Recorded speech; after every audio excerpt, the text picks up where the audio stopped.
When you're talking about full body tracking, 3D tracking, mostly you are talking about camera-based tracking. You are talking about base station-based tracking. You are talking, okay, so camera-based tracking is a camera that looks at you like a Kinect and decides where your skeleton is, right? You can have multiple cameras in a setup. You can have LiDAR as part of your camera setup. All these things are going to be good for different stuff. What is the name of the VTuber? She does a ton of IRL stuff. She does a ton of cooking stuff. Onigiri! Oh my gosh. Giri has a setup, a camera-based setup that is $10,000. But it's really good. It's really effective. I tested it at an event that we were at, and it was fine. It was fine. Her LiDAR setup is crazy good. Okay, so here is what I will say about that. It's mostly not LiDAR. So I know the LiDAR that she's using.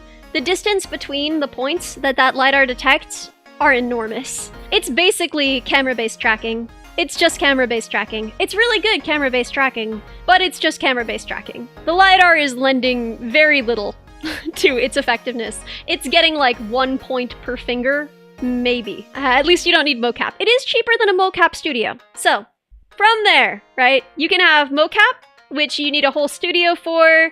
There are ways of doing it in a home studio. For example, CodeMiko has basically a home motion capture studio. Pillion kinda does too. Doobie does, but it's like not a home studio, it's like a studio. That's also an option, also very expensive. For basically any other VTuber, for basically anyone that you are gonna be watching, they have one of the following options. Simple camera-based is actually pretty good. So for camera-based tracking, if you have a single camera in front of you, it's actually really effective. That's how we all do our face tracking, right? And it can be really effective with hand tracking. Like really, really high quality hand tracking can come from that. And yeah, you can even track a full skeleton. I've done it just from a phone. It works fairly well. You can put IMUs on yourself. The IMUs are sort of bundles of sensors that tell you about movement, right? Inertial measurement units. So that includes an accelerometer, that includes a gyroscope. If you think about what your phone can detect about its angle and position, that's what an IMU can detect, right? About its angle and position. Now, what it can't do is know its absolute point in space in reference to something else in the room, in reference to the room. So, you tend to get drift, problems with drift. When you first put on IMU-based tracking, like Slime VR, for instance, or Mokopi, I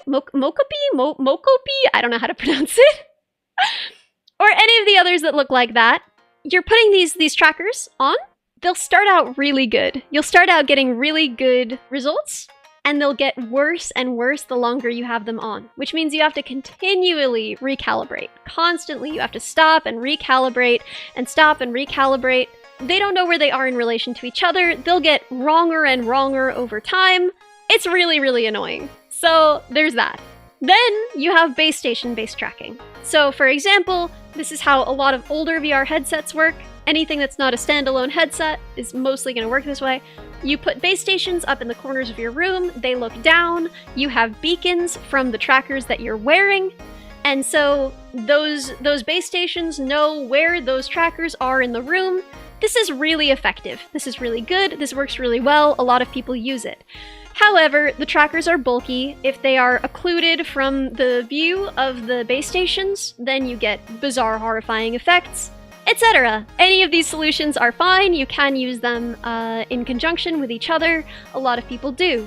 You can get decent tracking with any or all of these. How scuffed it is will depend on any number of factors, right? The lighting in your room, what else is in your room, how much your room has changed from the last time you did this, what kinds of clothes you're wearing, you know, how often you're willing to recalibrate, how much your model's body shape and proportions are like your own body shape and proportions. All of these things, right, can affect how well you can be tracked. Then there's also like finger-specific tracking options. I actually have, what do you call it? I have it because I got it from a job ages ago, but it's one of those hand trackers specifically. I forget the name of it. Does anyone know? Leap motion! Yeah, I actually have a leap motion. A lot of people starting out VTubing think they need a leap motion. You do not need a leap motion. I don't think they're very good. I don't think they're very useful. They filter out you giving people the finger, which is less relevant for me, but I just know that I think you should know that you'll be censored if you get one. Would it be possible to combine IMU and base station tracking? You get the universal tracking of an IMU while they're continuously recalibrated by the base station. So my tracking system that I built was based on using camera-based tracking with beacons that the camera could see on my IMU trackers, which theoretically should have given me IMU quality tracking with constant recalibration. In practice, it did not. In practice, it was kind of mid, but that was probably on me as well. A lot of the success of it depends on how good the interpolation is. So none of it matters. All of it is about tiny little specific points on the body, right? That it's watching out for. And that is only as good as the information your system has about how a human body can move, right? So if you know the location of your hands, your hips, and both feet, how do you construct how a human body is sitting, is moving, is walking with those, 4 pieces of information, right? And yeah, the inverse kinematics. So some level is just how can a human body move, and backwards calculating the angles, doing inverse kinematics to backwards calculate the angles on a human body from the positions you know, but also you have to know how human bodies move, right? How humans actually position themselves, what looks natural, and it depends on the dimensions of your model. A pose that looks totally normal on a, bigger body might look really weird on a smaller body, right? Wasn't there a magnet-based tracking thing? I mean, depending on your IMU, there might be a magnetometer in there, I don't know. But yeah, how you position yourself is complicated. Elbow tracking is pretty uncommon. It exists, a lot of people have it, but it's fairly uncommon even in full body setups. So how do you decide where the elbows are? If you put your hands straight out in front of you, put your hands on your chest, right? Put your hands on your chest. Look how many ways you can move around your elbows to be in so many different positions, and it doesn't affect your hands at all. Your tracker wouldn't get any part of this. You could do the chicken dance, flapping your wings, and your trackers wouldn't even know you were dancing, right?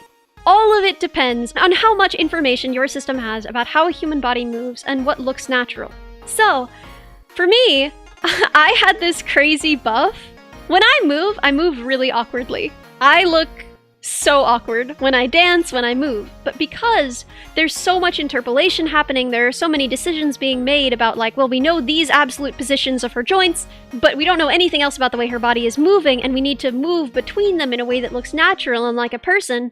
So when I dance in VR, it looks like I can dance. When I dance in real life, I do not look like that.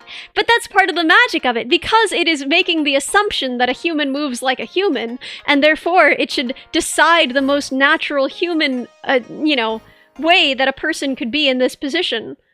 I benefit from this